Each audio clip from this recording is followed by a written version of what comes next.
A nossa vivência na igreja era superficial, assim, em relação aos problemas dos irmãos. Nós vivíamos ali no templo aquilo que, nós ficávamos sabendo, mas depois que saíamos dali, não existia preocupação de ir atrás, de na prática ajudar aquele irmão que estava precisando de alguma coisa, fosse espiritual, financeiro.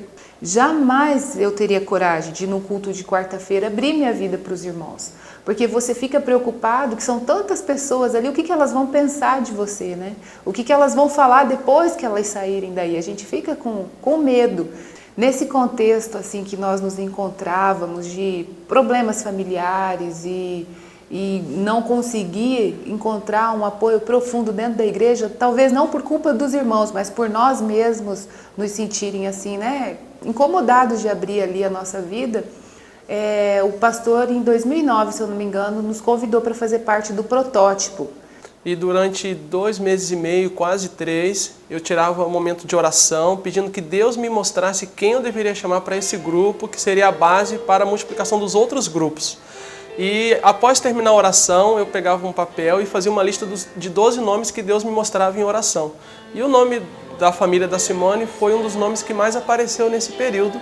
E isso me gerou convicção de que Deus queria muito que eles estivessem com a gente desde o começo. Então, assim, quando ele foi lá em casa para nos convidar, meu marido aceitou de imediato e eu fiquei pensando, eu falei, mas não quero fazer isso, não tenho vontade de fazer isso. Inclusive, havia pessoas no grupo em que eu não me relacionava bem. Então, assim, quando vem falar que lá vai ser um lugar, um ambiente amoroso, carinhoso, que abre o coração para os irmãos, eu fiquei pensando, mas como que eu vou abrir o coração perto de alguém que de repente eu não estou tão bem, o relacionamento? Então tudo isso me levou a pensar muito, mas aí o pastor, ele sempre usa a frase de que é Deus quem está chamando, Deus é quem pediu para que a gente fosse e a gente acaba, pela graça de Deus, aceitando. Com todos esses problemas que nós já tínhamos, o financeiro, a questão dos conflitos familiares, o meu marido havia descoberto em 2008 que estava com diabetes e estava no auge da depressão quando nós entramos para o protótipo. Eu não sabia como ajudá-lo, ele não sabia como se controlar ou ainda mudar os hábitos alimentares. E na primeira reunião, para quem não queria nem ter ido, eu fui uma das primeiras a abrir meu coração. Eu percebi que à medida que o nosso projeto ia se desenvolvendo, esse casal foi sendo transformado, foi se comprometendo mais, foi tirando as máscaras, foi se quebrando diante de Deus. E a família deles passou por uma transformação muito grande a ponto de eu poder delegar uma parte do meu ministério para eles, para que eles também fizessem discípulos dentro da igreja de Anastácio. Aqui na nossa região nós temos um monte e é conhecido como Monte de Oração. E nós conhecemos ele tem uns 4 anos mais ou menos. E nessa época em que nós estávamos vivendo no protótipo, nós começamos também a subir, eu e o meu marido, e em alguns dias os meus 2 filhos.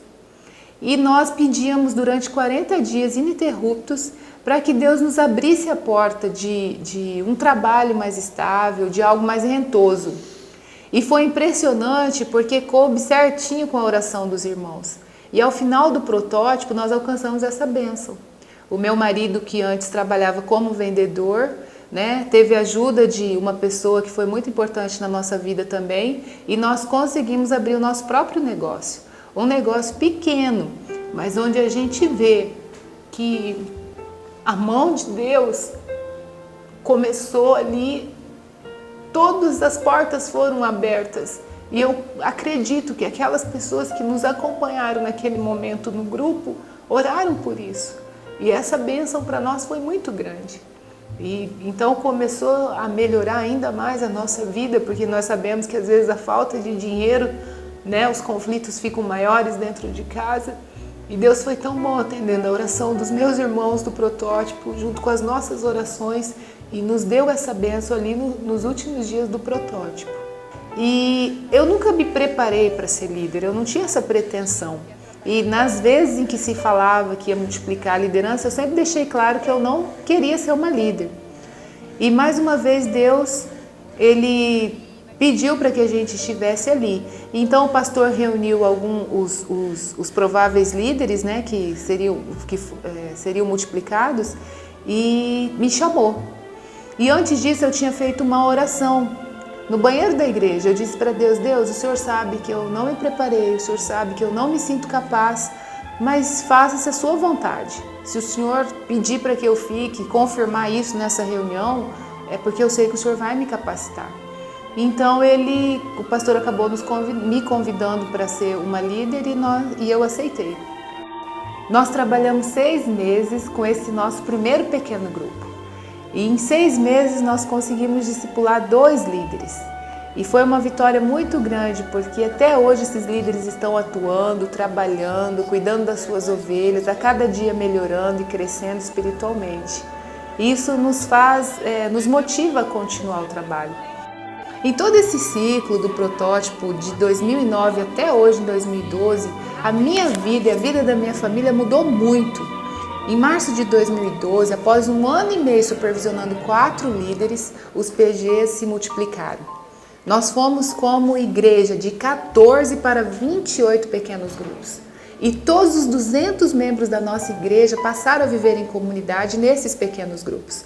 Mais de 30 pessoas foram conquistadas para o PG em 2011 e 16 delas foram batizadas.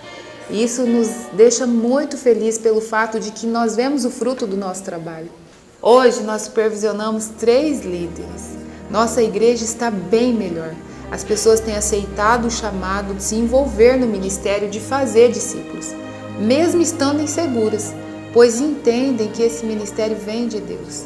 Durante a Semana Santa, os 28 PGs conquistaram quase 60 novas pessoas. Hoje meu marido lidera um pequeno grupo e eu vejo o esforço diário que ele faz para poder na sexta-feira à noite passar aquele momento de estudo com aquele grupo. Isso me faz muito feliz. Eu vejo ele levantar de madrugada, orar pelos membros, pelos discípulos do nosso PG. Às vezes ele fica até 1 hora orando nome por nome e eu percebo isso nas atitudes dele. Que quanto mais perto de Deus você está, melhor são as suas atitudes. E um presente assim para mim fantástico é a questão do meu filho, Vinícius. Ele tem 14 anos. E na Semana Santa, quando nós estávamos ali com muitas pessoas no PG e muitas crianças, ao final do pequeno grupo, ele disse para o meu marido: pai, deixa eu cuidar das crianças para o senhor toda sexta-feira, deixa eu fazer um pequeno grupo à parte só com as crianças. Só que você tem que se preparar, você tem que orar a Deus, você tem que pedir, ver o que você vai falar. Estudei bastante a historinha que eu ia contar. Aí eu falei: as crianças, vamos comigo ali dentro? Aí elas falaram: por quê? Eu falei: eu vou contar uma historinha para vocês. Aí a gente entrou e eu comecei a contar a história. E eu percebi que elas gostaram.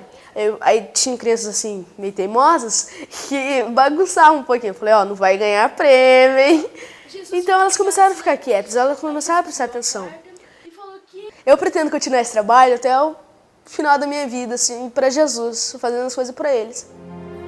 Hoje o meu marido, além dele estar liderando um pequeno grupo, ele está se envolvendo cada vez mais com a liderança dos desbravadores. Ele lidera os líderes para que o trabalho do clube seja feito sempre de acordo com a vontade de Deus. E aqueles líderes aos quais ele tem trabalhado têm o ajudado muito também. E a gente percebe que isso faz, o pequeno grupo faz os talentos irem se desenvolvendo e com isso Deus é honrado e glorificado. O que eu consigo perceber na vida dessa família hoje é que eu tenho neles uma família de pastores, às quais eu posso confiar as minhas ovelhas, às quais eu sinto segurança que eles estão pastoreando essas ovelhas e que estão preparando novos discípulos para no futuro estarem liderando novos grupos com o objetivo final, que é o nosso sonho de alcançar toda a cidade de Anastácio para Cristo. Eu nunca me achei capaz, eu nunca me achei digna, eu sempre tive muitos problemas na minha vida espiritual de ser usada por Deus. E até hoje eu confesso que é difícil para mim, às vezes, falar algumas coisas, pastorear as pessoas nas dificuldades que elas têm, mas eu entendo que mesmo não sendo perfeita, Deus consegue nos usar e não é desculpa falar que não está preparada, que não consegue fazer, porque na realidade quem determina tudo é Deus. É Deus quem nos usa e isso me traz um conforto muito grande.